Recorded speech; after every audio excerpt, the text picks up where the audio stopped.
লোকসভা নির্বাচনে নির্ঘণ্ট ঘোষণা হয়েছে গতকাল, আর আজ প্রচারের প্রথম রবিবার। সকাল থেকেই প্রচারে নেমে পড়েছেন তৃণমূল কংগ্রেসের অভিনেত্রী প্রার্থী রচনা বন্দ্যোপাধ্যায়। রবিবার সকালে পান্ডুয়া ব্লকের শিমলাগড় কালীবাড়িতে পুজো দিয়ে তিনি প্রচারের কাজ শুরু করেন।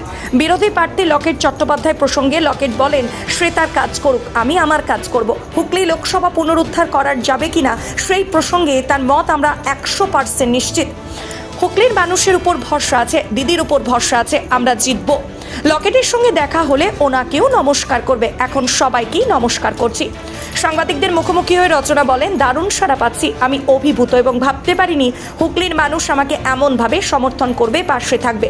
যেখানেই যাচ্ছি সেখানেই মানুষ ভালোবাসা, আশীর্বাদ পাচ্ছি। আগামী দিনে যেন তাদের পাশে থাকতে পারি, সেটাই আমার মূল লক্ষ্য। দারুণ সাড়া পাচ্ছি এবং আমি অভিভূত, আমি ভীষণ খুশি। আমি ভাবতেই পারিনি হুগলির মানুষ আমাকে এইভাবে সাপোর্ট করবেন এবং এভাবে আমার পাশে থাকবেন। দারুণ লাগছে, সর্ব জায়গায় যাচ্ছি, এত এত মানুষের ভালোবাসা পাচ্ছি। প্রতিটি মানুষ রাস্তায় দাঁড়িয়ে আছেন ফুল নিয়ে, সকলের ভালোবাসা পাওয়াটাই হচ্ছে কাজ এবং তাদের ভালোবাসা যাতে আমি পরে তার ভালোভাবে তাদের পাশে থাকতে পারি এবং এই ভালোবাসার রিটার্ন যাতে আমি দিতে পারি, সেটাই আমার মূল লক্ষ্য এবং হুগলির মানুষের পাশে থাকা।